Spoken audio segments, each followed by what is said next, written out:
Microsoft dan Asus secara resmi mengumumkan tanggal rilis ganda ROG Xbox Elite dan ROG Xbox Elite X pada 16 Oktober 2025. Samsung menghadirkan Galaxy Tab S10 Lite sebagai tablet berbasis Android dengan harga terjangkau namun performa tetap mumpuni. Chang Tai-kim selaku EVP dan Kepala Tim Litbang Komputasi baru Samsung menyatakan bahwa tablet ini dirancang untuk memberikan fungsi praktis dan andal bagi pengguna.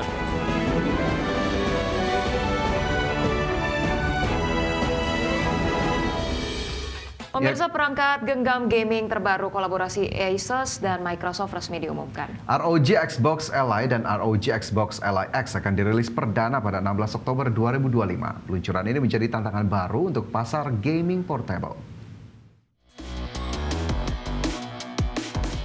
Microsoft dan Asus secara resmi mengumumkan tanggal rilis ganda ROG Xbox Elite dan ROG Xbox Elite X pada 16 Oktober 2025. Pengumuman tersebut disampaikan selama penyelenggaraan Gamescom 2025. Model dasar ROG Xbox Elite ditenagai prosesor AMD Ryzen Z2A dengan RAM 16GB, LPDDR5X, dan SSD 512GB serta baterai 60Wh. Sedangkan varian ROG Xbox Elite X mengadopsi AMD Ryzen AI Z2 Extreme dengan 24GB RAM, LPDDR5X, 1TB SSD, dan baterai 80Wh untuk performa lebih tahan lama. Kedua perangkat mengusung layar sentuh 7-inch Full HD 120Hz IPS dengan FreeSync Premium dan pelindung Gorilla Glass Victus. Kondisi nirgangguan untuk gaming portable. ROG Xbox Elite berbasis Windows 11 dengan tombol Xbox khusus dan launcher terintegrasi dari berbagai platform game termasuk Game Pass. Dilengkapi program handheld compatibility yang memberikan label handheld optimized atau mostly compatible bagi titik gaming yang mulus. Bagi sumber ada Explain.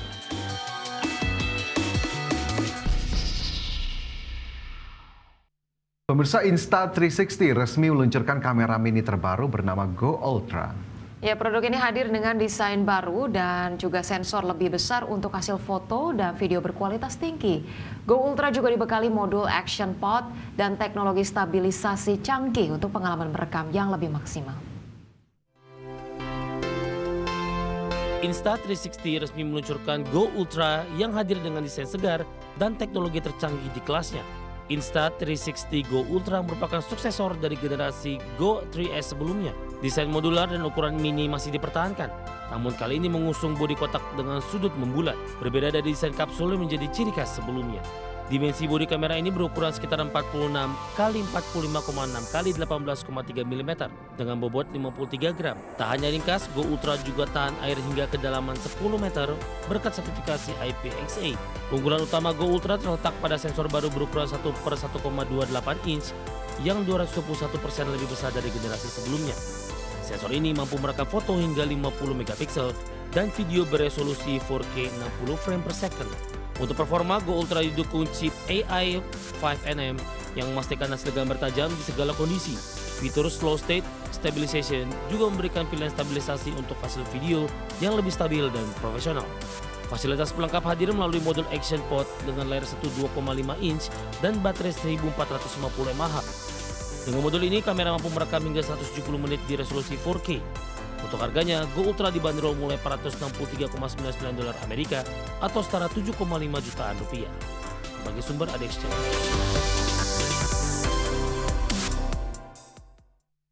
Pemirsa, Samsung resmi meluncurkan Galaxy Tab S10 Lite. Perangkat ini dibekali dengan layar 10,9 inci dan S Pen untuk mendukung produktivitas serta hiburan pengguna. Ya, tablet ini dibanderol sekitar 7,5 juta rupiah.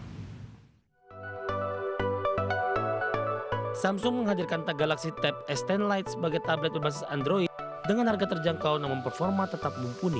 Chang Tai-kim selaku EVP dan Kepala Tim Litbang Komputasi baru Samsung menyatakan bahwa tablet ini dirancang untuk memberikan fungsi praktis dan andal bagi pengguna. Galaxy Tab S10 Lite dibekali layar lebar 10,9 inch yang cocok untuk menonton konten atau menjelajah internet. Fitur Vision Booster membuat layar tampil cerah dan halus serta mudah menyesuaikan dengan pencahayaan ruangan maupun luar ruang. Tablet ini sudah dilengkapi S Pen bawaan yang memudahkan pengguna untuk mencatat atau menggambar.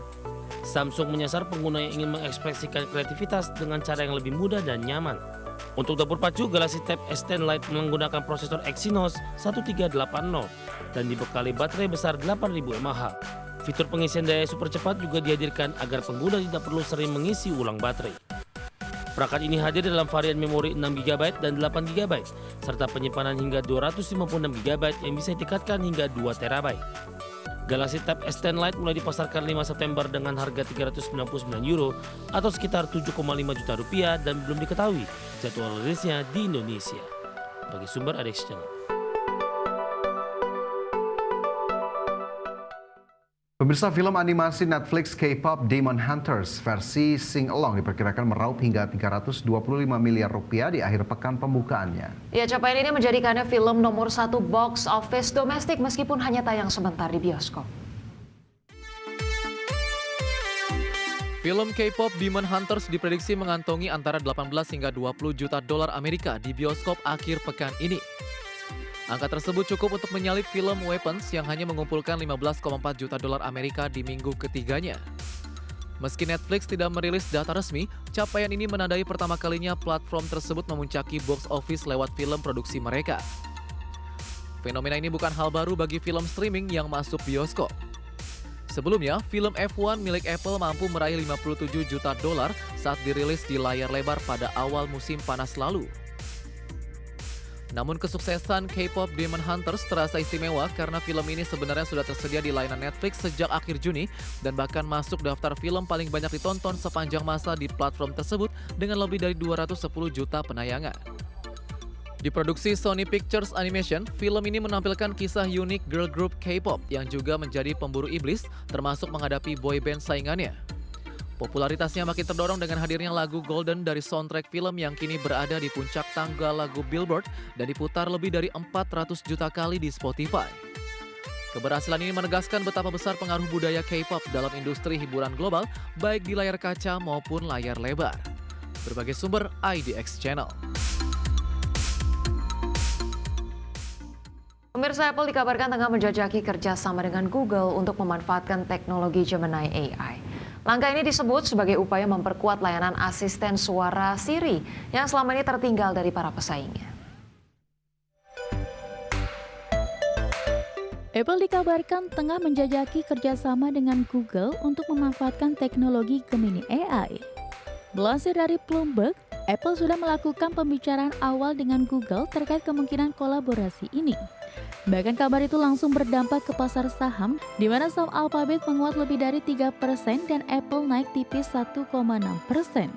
Namun hingga kini kedua perusahaan masih bungkam terkait isu kerjasama tersebut.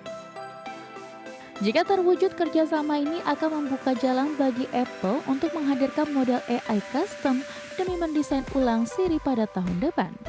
Meski begitu, Apple masih menimbang apakah akan tetap mengandalkan pengembangan internal atau menggandeng mitra eksternal seperti Google. Jumlah laporan juga menyebut Apple sempat mendekati perusahaan lain termasuk Anthropic dan OpenAI.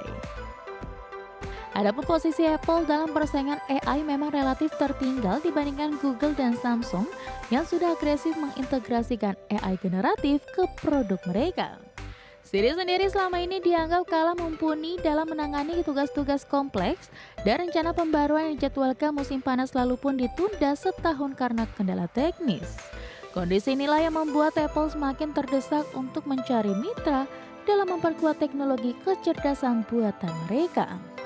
Berbagi sumber, IDX.